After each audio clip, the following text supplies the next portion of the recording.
Good afternoon and welcome. It's the program that is designed for men, hosted by men, and whose guests are men.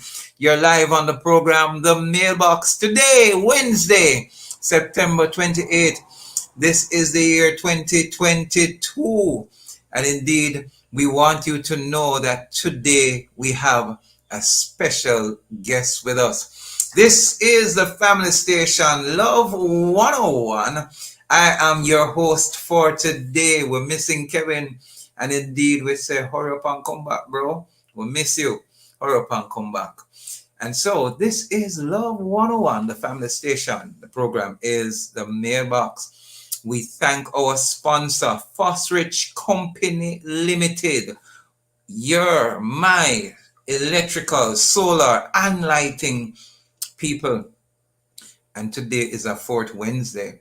And if you have been in tune with us for the 10 years the mailbox has been on Love 101, we know that every fourth Wednesday we highlight a man that has integrity. We dub fourth Wednesdays Mentegrity Wednesday. It is where we highlight a man that won't lower his standards just for any and anything.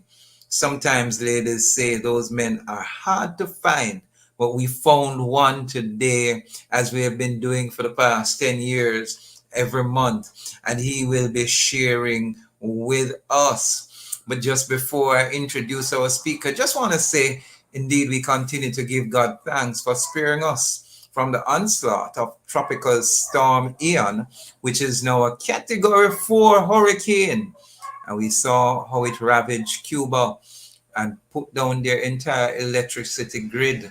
And now Tampa and Florida is right in the path of Hurricane Ian. We continue to pray for families, and we know you may have families there. We experienced some flooding here in Jamaica, but indeed we were spared the severity of this tropical storm. So it is a time to give thanks. It's a time to give God praise and honor and glory once again, and especially to those who have been praying and praying so hard for Ian to dip. And Ian did dip, but then it went north. So let's continue to pray for those who are still in the wake of this dreaded hurricane. And so today is a fourth Wednesday, as we said. It's Mentegrity Wednesday. And today we have with us our Mentegrity man. And our Mentegrity man is such a special man for today. He is Cecil Foster, Mr. Cecil Foster. He's the husband of one wife. So glad to hear. He is a father, a football enthusiast. We'll hear more about that. A teller of stories. He's a philanthropist. And guess what? He is the CEO of Fosrich Company Limited. Yes, he is the CEO of the company that has sponsored the mailbox for the past months. And indeed, we're happy. He is the co-founder as well. There he is, Mr. Cecil Foster. Glad to have you. He's the co-founder of the Good Samaritan Inn. And he is a member of the King's House Foundation Board of Governors. Welcome, Mr. Foster. How are you today? I'm great to be on your show. I'm great to be on your show. I'm looking forward to just having a chat with you and your listeners. Yep, And thank you for coming. Thank you for taking the sure. time out. It says here you're a football enthusiast, so I want to tackle you early before we get into the meat of the matter. Did you watch the Jamaica-Argentina match last night? And It what were was, your perspective on that one? I, We saw the team crowding Mr. Lionel Messi at the end of the game getting autographs. yes, Tell me your perspective on the match. I'd like to hear, and your grade for the team. I think, I think for the formation I saw last night of the Jamaican team, it looks as if the individual skills were on show last night. It, of course, wasn't a hard knock kind of match because um, nobody wants to get hurt before the World Cup and so on. And but the formation looks pretty good, and I saw some personal responsibility taken by individuals. But of course, at times when you go too far, close to the 18-yard box, things break down. So I think some level of um, confidence was not exhibited at that time. And of course, when Messi came on, it was obvious that everybody was starstruck, to be on the same pitch with Messi. And I think once they can get over this, and Hargreaves can put his style of football uh, in place, I think there could be a good team in the making. Wow. So there you have it. Not only is your electrical solar and lighting people, he is one who knows his stuff when it comes down to football. And we did play a world-class team of the Argentine. It wasn't a depleted team. Alvarez, Martinez, Messi himself.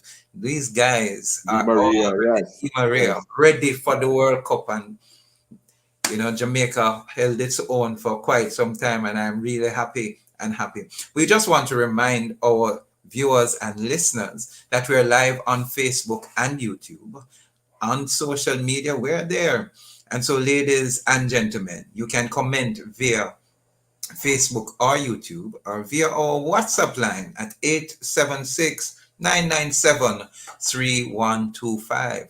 And so let's continue this chat with our special guest, sponsor of the program, CEO of Fosrich Company. And he's here to share how to maintain integrity in his business, marriage, and leadership position. I'm so tempted to find out which school he attended, but we're getting there and we will get there. But right now, Mr. Foster, we normally give a big shout out to all the men who are listening, watching. And so after three, we usually shout out man there. So I want you to shout out with me this yes, evening man. and shout Listen, man there. So after three, two, three, man man, there. there. Yes, man.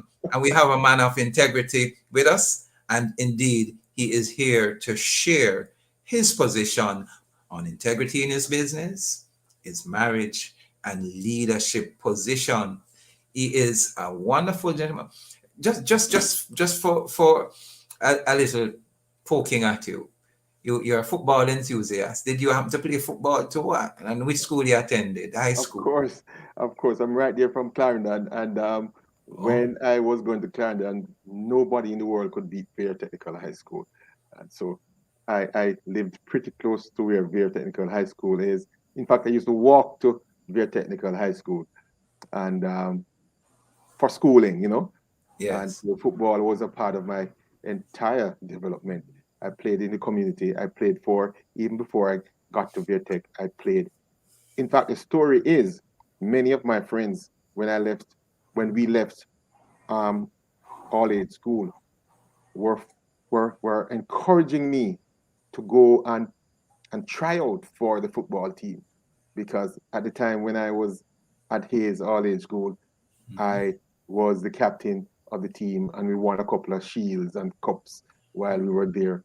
And so they thought that I could have gone on further, but for very fundamental reasons, I did not go and try out for the team at Bear. It was because of my religious beliefs, and Oh my the God. religious beliefs. I mean, I didn't want to go and play football on the Sabbath. All righty, we're going to get a bit more into that a little later. But for those who are just tuning in, let me introduce to you who is with us today. Cecil Foster, CEO, Fosrich Company. He is indeed our man of integrity. And indeed, we want to share with you who a man of integrity is. Proverbs 10 and verse 9 says in the NIV, whoever walks in integrity walks securely, but whoever takes crooked paths will be found out. Let us tell you a bit about who Mr. Cecil Foster is. He completed a bachelor's degree in marketing with an emphasis in business development from the University of Technology. And persons our age, remember, CAST, not UTech, Yes, but yes, CAST. yes, And that happened, he attained that degree in 1994, having had the opportunity of working in the electrical industry as a sales representative. He found his passion, sales. He was driven by the desire to do more in satisfying the needs of his customers. And so he decided it was time to start his own business. And we're going to get into that. With his drive and determination and support of his wife, Marianne Foster, the Fosrich Company was born in 1994 at the Princeville Plaza, Kingston, with only 3 employees. And so you see, when we say God really loves small beginnings, and we have to learn to start there. With Mr. Foster being the chief executive officer and Mrs. Foster, the finance director, the Fosrich Company has now become a leading distributor of electrical products, solar, LED, and decorative lighting, industrial electrical products, and a manufacturer of PVC pipes. The company currently employs, listen to this, folks, from approximately 165 individuals across the parishes of Kingston, Mandeville, and it would be something short of going out of line if Clarendon was not included, and Montego Bay. Mr. Foster is a passionate leader, a visionary, a husband, father, football enthusiast, a teller of stories. We want to hear one of these stories today, because I really want to hear this charismatic individual and a philanthropist. And he's a co-founder of the Good Samaritan, in a feeding program that provides meals 3 times per week to approximately 600 persons. Fantastic. Feeding the hungry is one of the things that God said we separate the sheep from the goat. People don't recognize and understand that position.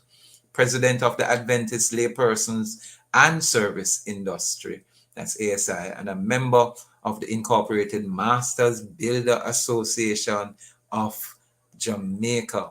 You know, Mr. Foster is also a member of the King's House Foundation Board of Governors and chairman for the Ground Security and Maintenance Subcommittee of the board. We have a man of integrity. After hearing all those accolades, who values things that are honest, true, noble, and right ahead of personal gain. Again, sir, and for those listening, you just heard about the man himself and who he is. You heard his perspective on the Argentina match and what happened. We go a little bit further into his telling us Veer couldn't be beaten and he went to Clarendon College. We want to hear more about that. We want to hear about his childhood days as well. I just want to ask one question before we go to this break in 2 minutes. Tell us a bit about your childhood upbringing. You know, what was it like? Were you born with a gold spoon in your mouth? Humble beginnings or rich beginnings? Which words? It's a joy to talk about where I was born and my upbringing.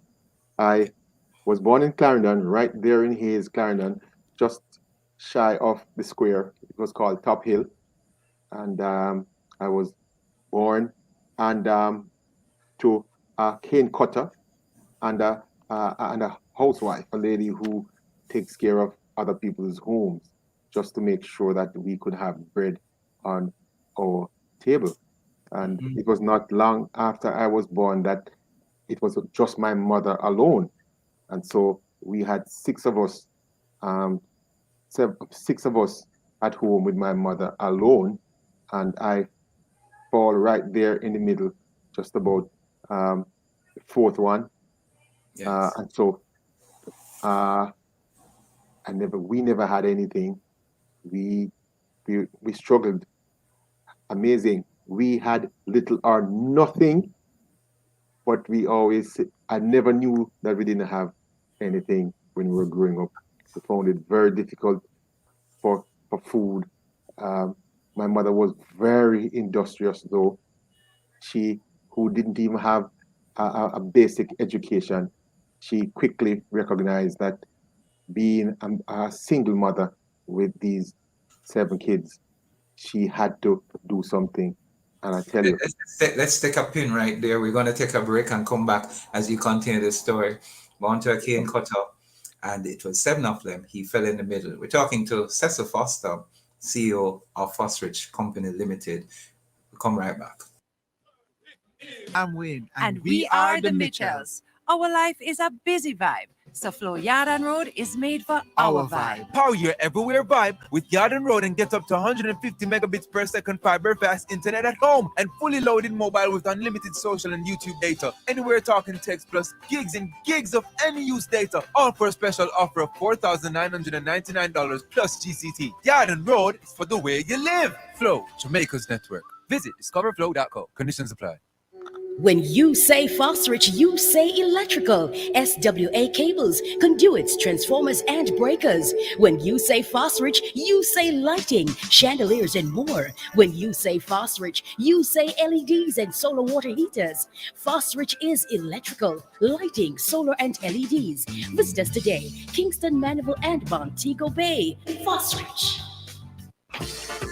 When you've been around for 100 years, you've seen a lot. And at Grace, we've seen you enjoying meals while watching a movie, sometimes while watching a game, or eating and serving up meals for the big moments, and helping you take care of the little ones when that lunch bell rings. And with 100 years of great taste that has moved generations, you can be sure we'll be here for 100 more. Grace, celebrating 100 years of taste that moves you. You know what I count, yeah. Hey, me count, you count. Census say all of we count. Hey, you count, me count. Census say all of we count. Hey, information needed to develop the community. Them scouts them out and I get the reports. So don't bother hide when you see them. Census 2022. The Jamaican census will be conducted between September and December 2022. You count, me count.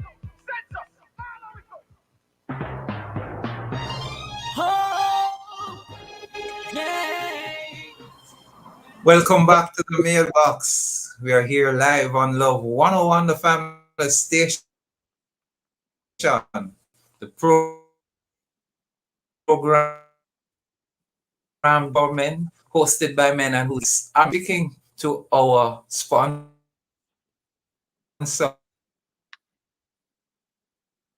the CEO of Fosrich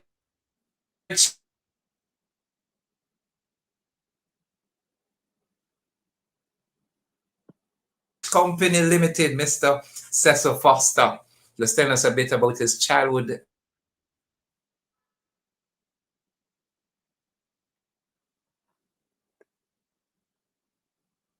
development. I'm not hearing you right now.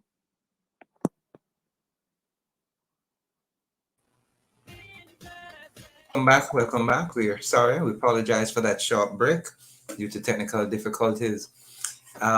Yes, Sir Foster. We're talking to the CEO of Fosrich Company, Mr. Cecil Foster, and we were talking about his humble beginnings. You were telling us you were born to a cane cutter and you didn't even know that you were not rich or poor because you were content with what was happening. May you continue and tell us about those early childhood days, which school you attended and how you got to Clarendon College. What were your dreams? Yes, we ended up, I attended the Hayes All-Aid School, and it was a walking distance, just about a couple of minutes from the school. We lived right there in Hayes. And then I matriculated to Vere Technical, not Clarendon College. In fact, Clarendon College was such football enemies of Vere that we didn't want to hear anything about Clarendon College when we were growing up. It was all about Vere, Vere Tech. And so, I mean, I remember my mother, when we were to do common entrance exam, it was difficult for her to find the funds. And so what she did was to allow my sister, my bigger sister, to do it, and while my bigger brother went and learned a trade. And so it was smart decision based on what she had at the time. And I can also remember growing up where without an income, but just to maybe take care of people's homes at times, my mother decided quickly that we lived on that was a neat thing. She bought a piece of land, which is about a quarter acre, and started building a little house while we lived in it and live in this room and then build the other room and so on and so on. And our neighbor, our fence neighbor, had a lot of wasteland, so to speak, lands that were not being used because they had so much and it was right there next to us. And she just spoke to them and asked them to allow her to farm the land, you know. And in doing so, she planted her gungu, her yam, her cassava, potato, pumpkin, callaloo. And I used to do a lot of the preparing the land. I used to prepare the land for her. And that is where we got her. She sells to market, I mean, and to people who come in to buy callaloo and to buy things just to send us to school the following day. And then added to that, we had goat. We rear goat. And so I I used to get up 5 o'clock in the morning and take 100 goats across the road and take them all to where they would get grass. And then sometimes at lunchtime from school, I used to have to run home to go look at the goats to make sure that they have water and thing. Yes, Mhm. and that was something that I think I did it a lot easier than my other brothers. They were a little bit less willing to do it, put it that kind of a way. But I Yes. went and I took care of the goats. And those were the things that brought economy to my home, you know. So we Yes. could have something. And so when my mother at Christmas time, and added to that too, she had decided to raise chicken. So she Hmm. used to raise chicken and sell to a few restaurants and other persons who come in. And also she used to raise the layer chickens who would make the eggs and so on. So she was a tremendously industrious woman. And that woman has brought such, I mean, instilled such value in work into my life and our lives as brothers and sisters. And I think if it weren't for her, because some mothers these days would find other ways of dealing with the issue that they face, but she just went and used her skills to get um, from nothing to where I thought we had a lot, a whole lot, but we had absolutely nothing when we look back. We had nothing, so to speak, but God just kept providing for myself and my family every day. Because some days she would say, there's nothing to cook today because didn't sell any callaloo, I didn't sell any pumpkin today. Nobody came in to buy anything. And before you know it, somebody was knocking on the gate to buy, and she could go and get what you call it now, the salt thing is what they call it in those days, right? Yes. Yes. Because Yes. she, we had the starch, we had the starch, we had Yes. pumpkin or potato or something like that. And it was just, I mean, I don't know if I would Your want to mother live a better sounded life. like that virtuous woman that the Bible spoke about in Proverbs 31, that she put her hands together, go out and work and sell and come back, and her children would rise up and call her blessed. It sounds as if, though, it is from here that integrity was instilled in you. Your mother sounded like a Job character. 100 goats, that's money, but you probably didn't know at the time. Uh, Didn't you know at know. the time. So tell us a Didn't bit know. now. I didn't hear you mention that. How did Yes, that I had affect you? Not seeing that, but just having mom. What happened there? amazing. I think there is a strength that God has placed in me as an individual.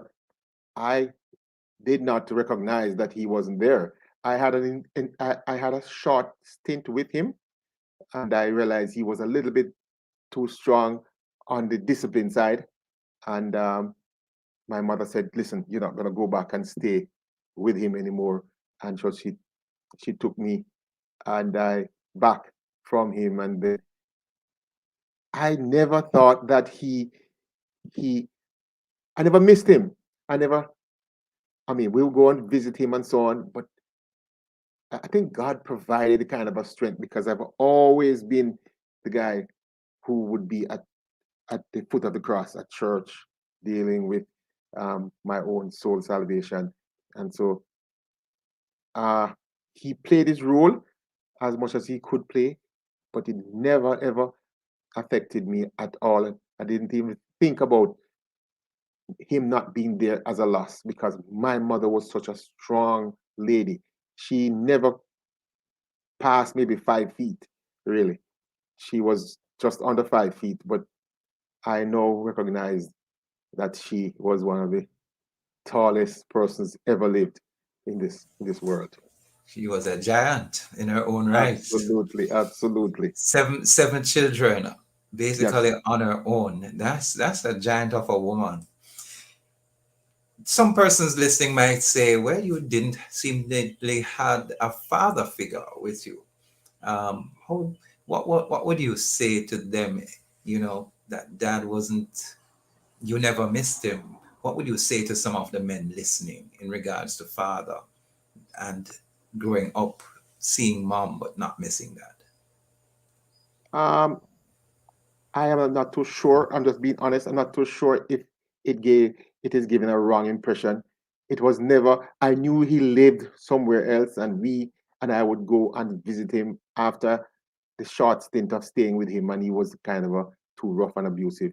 Then I used to go and visit him and so on. But I think I had a father because I can remember from I was growing up. I always had this strong interaction with a divine force.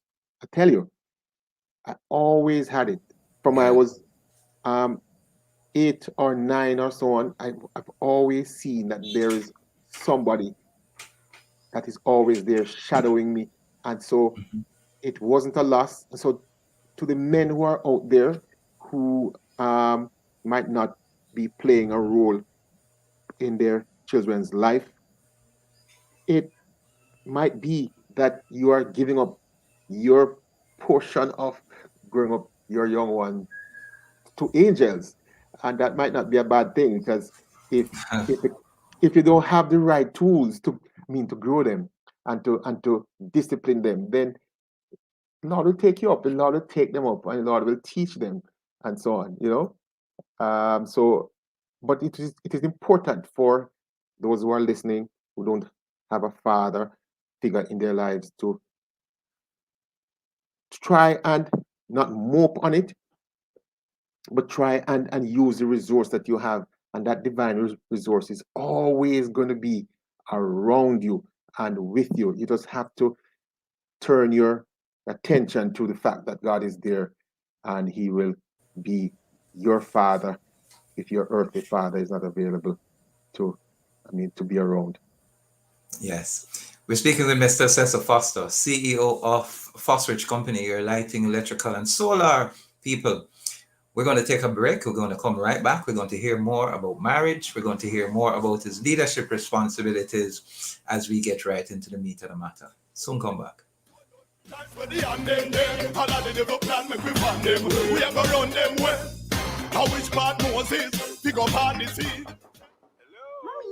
It's who I ticket. Hush, child. We don't want them see we. But mommy, is the census takers? Me not tell them my business. But mommy, they need information about all the households to help make decisions about where to put things like clinics, stores, and new roads. So? Come, mommy. You count, me count, all our count. Census Day is September 12th. Look out for the national census takers in your community and let them know you count. When you say Fosrich, you say electrical. SWA cables, conduits, transformers, and breakers. When you say Fosrich, you say lighting, chandeliers, and more. When you say Fosrich, you say LEDs and solar water heaters. Fosrich is electrical, lighting, solar, and LEDs. Visit us today, Kingston, Mandeville, and Montego Bay. Fosrich. Grace, celebrating 100 years of taste that moves you. The time by Grace Foods is... It's exactly 1 minute past the hour 6 in the evening. You're listening to Love 101, the family station. It's the program, The Mailbox. And we're talking to our sponsor, the CEO of Fosrich Company, Mr. Cecil Foster. He's telling us a bit about his life story. And he's our man of integrity. As you know, it's a fourth Wednesday, and it's Mentegrity Wednesday. And so we want to ask him a bit about ministry and business as well before we get into his family life and marriage. You grew up in a situation where you were helped to raise goats and it was cane cutting, was the idea of Fosrich. What was your dream idea as to how to earn after going to high school, getting to UTech? Tell us a bit about what transpired there and what brought you to where you are today. Okay, thank you. I think I've always thought um, in a subdued way that I would love to do some kind of a business, but my family saw me as an individual who could become a mechanical engineer, and so I really just thought I could become a mechanical engineer or electrical engineer. And then I I went to class at the time, and then after the first 2 years, I told my friends, nah, I'm gonna do something else. I'm gonna go into marketing and business. And then they laughed at me and said, "You? Why are you leaving this? Are you doing so well?" And then it's almost like God had led me in the summer to go and change faculty.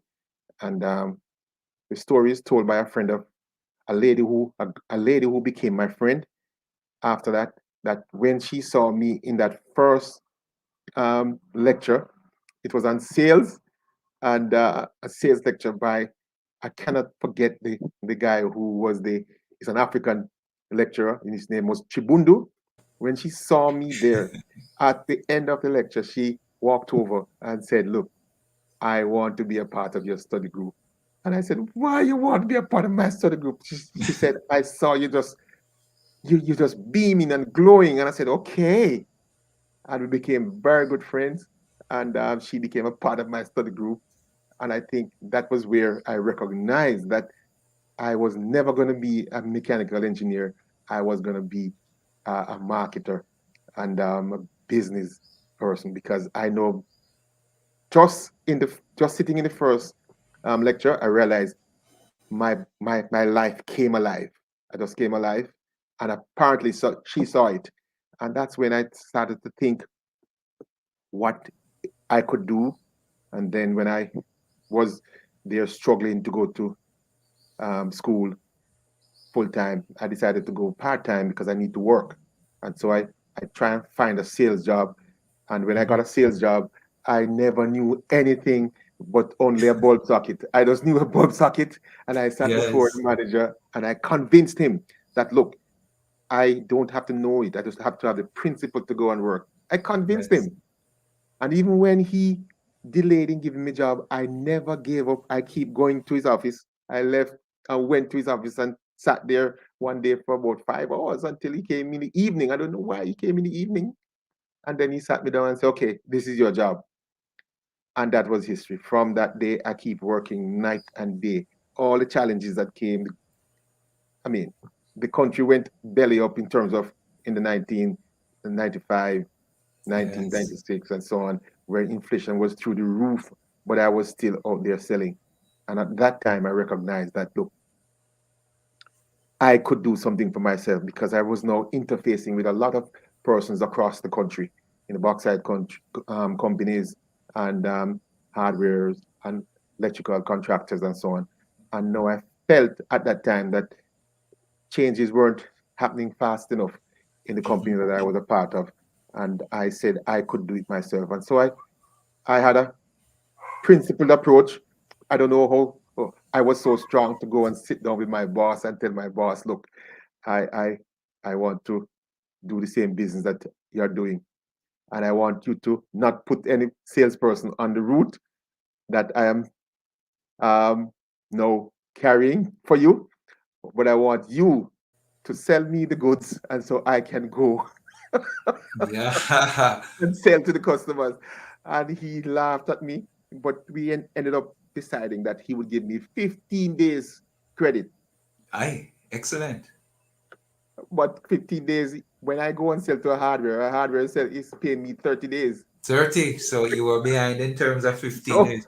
I had to be doing many things to convince him, and he was pretty nice and good enough not to have allowed any salesperson to take over the route, and I could be selling into the route and so on. And that made me see that, okay, this could happen. And then once it started happening, I begin to be more structured in business. and build a proper business plan, which every 5 year you look at the business plan, you realize the 5 years before it was kind of out of place, really. Yes. And so that was what was happening. I was seeing every year that things was just moving in the right direction. I was working hard and committing time. I never stopped working. I leave church at Saturday night and I go to a site that was being built, and I would sit with the boss and talk with him. And so before Monday, I had an order already because I knew, I mean, I became real good friends with a lot of them, you know. That was just me. I just pour myself into it, and rightly so. It could be the gene from my mother that allowed me to just. I'm not here looking for accolades. I just want to work, and that was what happened. Yes. And then after a couple of years, I realized that this thing is getting better and better and better, and I started to develop myself a lot more to go a little bit better to how to manage people and to manage business and to deal with balance sheet and all of that. And so that's where, I mean, from the interaction with the lecturer, I recognized that there was a fire inside of me. But what really triggered it, I had a job that I was not, I was doing very well in it, but it wasn't going to be scaling up for me. It was um, a job at a machine shop um, on um on Thingdale Road, where your competitor is. I won't call the name, and and I thought that things were done in a little bit unfair way at the end of a particular year. And I went home and I remember lying on my back and said, I don't have any money, but I want to do something else. And that kind of fire started to build inside of me to do something. I thought about food, I thought about everything, but I said, no, you know electrical a little bit. Yes. And and and I studied electrical on my own. A lot of people would think that I'm an electrical engineer, but no, I did all of those kind of work. In fact, I also allow people to mentor me without them knowing it. I would watch what was being done, and I would install breakers, ask the individuals who were doing it, and said, "Let me do it for you." And I would install them and just do the dirty work while they watch me and tell me what to do. And then I would learn about the voltage and the ampere and all of these things. And today I could advise almost anybody because I've gone a little bit further than just surface in this thing. So that's it. Let me ask you a question here because I hear success and I want a definition from you for success. But I want to ask a question before you give the definition for success. Were there times that you were tempted to be less than a person of integrity? That there were shortcuts that you could take? Here you have 15 days credit and other persons wouldn't pay until 30 days later. How did you navigate that course of how Yes, do I make ends meet and support? excellent question. I went to the persons who I was selling to, and I knew some of the characters of the ones who would pay me faster, and I will let them know that look, you can't get your goods because the inflation was like 100%, and goods prices were going up every single day in Jamaica. You can't get your goods, so when I take your goods to you, I want you to pay me. I had a frank talk with most of them. I wanted to pay me within a certain time, say 10 days or 15 days. I mean, so I could go back and pay my bills and get to give you more goods. I would say That sounds like the story of the shrewd accountant in Luke, man. You made them write off the bill. That was good. no, they paid me a little faster, but some Yeah. didn't pay me. And not all of them paid me on time, but and so I had to live from hand to mouth when they didn't pay me. But the ones who paid me, they could have their goods supplied again next week and the following week and so on and so on. And I lived on little or nothing at the time. I just had no need for anything but just to have a little. It was a little bug I had, a little bug that my friend and I bought from a lady that it was so old. It was about $32,000. I mean, it was so jaloped and so old. But that's all I had, and I just lived like that. Really? Were you married at this time? No, When no, you facing, oh, you were on your no, own at the time. no lady would want to marry me. No sensible lady. No, I'm telling you, no. I wasn't. But of course, I had my heart desire out there, and I think that was one of the reasons to, one of the reasons why I worked so hard, because I had my eyes, Aye. and I am very, very focused and determined, and I think those were some of the qualities that were passed on to me by my mother, I think, and I think God just worked it. I mean, Pastor, I tell people now that even while we are sleeping, God is working for us. So if we trust Him, He will do the work, and we reap the reward, but give Him the praise. Yes, yes, yes. You know, your definitions for success. That story is powerful. Your definition for success, for those who are listening, or men who are listening, that just heard your struggle. Your I, definition for success. I found something that has been my mantra for years now, and it came from a book I read, and it says, "You want to change this world? Find a field of labor, ask God to help you, roll up your sleeve, and plunge into the work." And that's what I've been doing. Find a field of labor, whatever it is. Seek divine help and roll up your sleeve and get working. I think I did that for, I tell you, literally woke up one day and recognized that this company was very, very much bigger than I ever dreamed it was. It was or would be.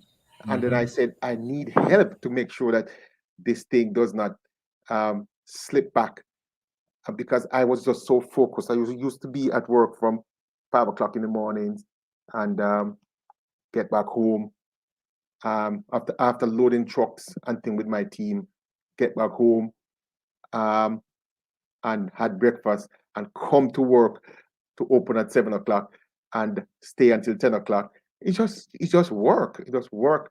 And a lot of the people who I supplied out there in Jamaica with electrical items, they didn't know me, and they didn't have to Right. know me. They just know this service. They know that Fosrich is gonna turn up, or Mr. Foster is gonna get his goods there. I tell you. When we come back, I want to ask you how you got the name Fosrich. I said a Foster. I don't know if the rich is for Richard or it's just an idea of riches. But we're going to come right back after this break. We're going to talk about marriage, ministry, and how he balances that with being the CEO of Fosrich Company. We're talking to Cecil Foster, the CEO of Fosrich Company, our sponsor for the mailbox. We'll come right back after this break.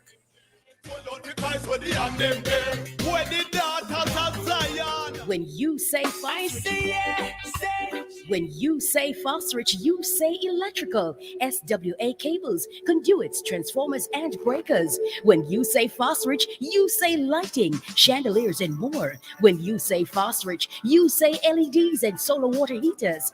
Fosrich is electrical, lighting, solar, and LEDs. Visit us today, Kingston, Mandeville, and Montego Bay. Fosrich. I say yeah, say cheese. Say cheese and keep on smiling. Oh, say cheese. Say cheese and keep on smiling. So much joy you bring everywhere you're gonna, people have to smile. Say cheese, say cheese. I just love you bring everywhere you're gonna, people have to smile. Just say cheese and keep smiling. Nothing creates a smile like cheese. Happy Cheese Month, Jamaica, from Tasty Cheese. We are family. Hi, I'm Dr. Colleen Beckles, General Manager of the family station Love 101 FM. I want to encourage you to act from a place of love. In everything that you do, think of the golden rule. Do unto others as you would have them do unto you. Let's reignite the love. We are Hey, Welcome back. This is the program, The Mailbox. It's the fourth Wednesday. It's Integrity Wednesday. And our man of integrity is Mr. Cecil Foster, CEO of Fosrich Company and our sponsor for The Mailbox. He is your lighting and electrical solar people. He's the one that gives us all that. He has told us his story of his commitment and his fight and what was instilled in him from a youth of just hard work and commitment that has really been what has shaped and molded his life into who he is today. And he continues along that trend to do all. He's a father. He is the co-founder of the Good Samaritan Inn and a member of the King's House Foundation Board of Governors. He's a husband of one wife. He started out with 3 employees and is now currently at 165. If you have not been doing business, you need to do business with this gentleman. A blessing is there. Sir, tell us a bit about your ministry. Tell us a bit about, I see the Good Samaritan Inn and feeding of over 600 persons weekly. Tell us a bit about marriage and children and how you pull all of this together to ensure that the success that you just defined is your portion. That's a mouthful you're asking me to share with you, and that's my life. That's core of my life. As far as I'm concerned, I am not a businessman. I am, I'm in the sense of the word, a businessman. I am, I'm doing business. However, the Lord's business is an important part of it, and the Lord's business is not to the Lord; it is to people. And so, the more you allow God to let you work with and for people, is the more you are achieving His goal. And so that's what has driven me. My family, oh, my wife is a super little lady. I mean, we spend a whole lot of family time. It is almost unbelievable the amount of time that we spend together. Some people will think that I don't have any time, but we talk How many multiple years is the marriage? You know, it is good. It is now 29 years. And Congratulations. yes, and thank you. And we talk multiple times. In fact, we don't talk multiple times. We just communicate and we just laugh at stupid things. We just multiple times each day. It could be 5 minutes ago that she shared something with me, and I call her back to share something in the middle of me doing my work, or just WhatsApp her or text her. I mean, she has been she she is a big part of the reason why I am where I am today. And so I always say we are, because it's not me, because I remember maybe I had some kind of a as I remember now, you asked me about not having a father figure around. I was, and I'm still very, very closed and shy. And I mean, I would go around, I mean, go for days without speaking. I mean, 10 sentences when I was growing up. Maybe that was a part of it. I was so shy. My fists were always clenched. I was never open to speak. I And then when she finally said yes to me, she started as a Myconian and a teacher. She started working on me and encouraging me to just be myself and relax, and that my fingers were not ugly and as I thought they were when I was growing up, and so on and so on, and that I was, and she started to build up my self confidence, and so she is a great part of why I am now able to speak to you, because I would not have been speaking to anybody years She was your ago. cheerleader and your biggest supporter, man. Yeah, she and it has not ended, and so I find every day is every evening is like a holiday, a vacation from work, because you just come home and you just no fuss about anything. You just communicate and and so on. And my daughter has joined the fray, and she is another one. I can tell you, I've been enjoying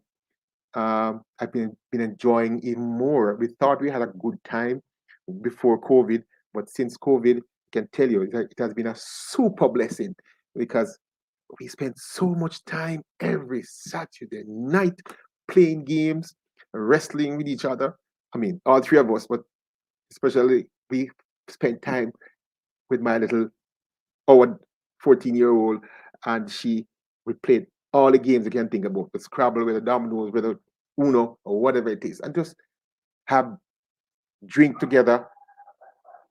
Of course, people talking about drink, good drink, right? We like this some juice, and we just stay up until 10 o'clock, and we have fun. So that is a part. And I asked her recently, how she think I'm doing as a daddy. He said, "Great, man, great." I said, "Okay, that means that I need to tone down." Then you say you're crazy. No, we have. How old is the child? She's just 14 now. 14. And so I have one chance to make it work. And yes, Marion and I are doing our very best while we ask God to help us to just guide her. And so we gang up against her sometimes. we see where we want to, to get her to pay attention to certain things or not to do certain things. And mommy and I would decide, okay, we are going to do this, okay? We're going to say this and you're going to say that. And we do it. I just get her to realize that there's no way out, because the two persons are saying the same thing and so on. So we have a very good time there. And in the church, I tell you, my office sometimes is like a counseling office. I said I spend so many hours per day dealing with the issues that people are having, whether it be to counsel individuals, whether it's just to mentor them. It's something else. At nights, I am here working on things to help less fortunate and work in the church. Tonight, I am giving up service tonight because I am the elder who's in charge of this month's service. And tonight is one of those service nights, but I have somebody else who is leading out for me tonight. So I think we look forward to weekends because we get at least 2 days to spend most of the days with the family and so on. So I look forward to coming home in the evenings and have enough wind beneath my wings, especially after my gratitude activities in the morning for them and for the work that God has placed in my life out there to help and to mentor people. Money is not all that you give people. A tap on the shoulder, something that says that, boy, listen, don't give up. Those are words that can inspire people to do great things because they know some other people care about them and so on. And that's just a part of what I do. And I wouldn't do it any other way. I'm just committed to it. I'm sold out, so to speak. Beautiful. I'm so happy. We're so honored and privileged to have you take the time out to be with us today. You could have been doing other things, as you have explained. Tonight is your night. And we're going to take some of the comments from our viewers and those who are on Facebook and YouTube to hear what they're saying as we have been speaking with a very passionate leader, visionary, and a husband, football enthusiast. Yeah, cricket. Don't forget cricket. Cricket as well. Don't forget. They tell us that. I tell our stories. Oh, we don't have the time to hear one of your stories today. Too long. we probably will have to catch up with you another day. Mavis Douglas says, "Good afternoon. Proud of you. Big up to your mom. She's a good mom. I hope you take care of her now." Mavis Douglas said, Minister Mavis Douglas from Savannah Cross. And then from Clarendon, we have a Jacqueline from Clarendon that says, "Blessings to you and everyone at Love 101 FM. Nice to hear Mr. Foster's story. This is good." And indeed, she says she is Jacqueline from Clarendon. Dean Clark says, "They see your glory, but they don't know your story, my brother." Blessings. Thank you, Dean. There were some others that I saw. It is Mentegrity Wednesday. That's the move of an ambitious man, says Karen M. Indeed, guided by God. And Sharon Peterkin says, "Respect you, Mr. Foster." Minister Sharon Peterkin. I don't know if you know her. In the last 2 minutes that we have, sir, I want you to speak to our men in particular. It's a program for men, and again, you're just the CEO of Fosrich. You are the president of the Adventist Layperson and Services Industry, and a member of the Incorporated Masters Builders Association. We have a minute and a half to go. I want you to say something to our men about being a man of integrity and how to come to a position of walking in integrity and finding success. I would say design and even put on paper what you want your life to be at the end.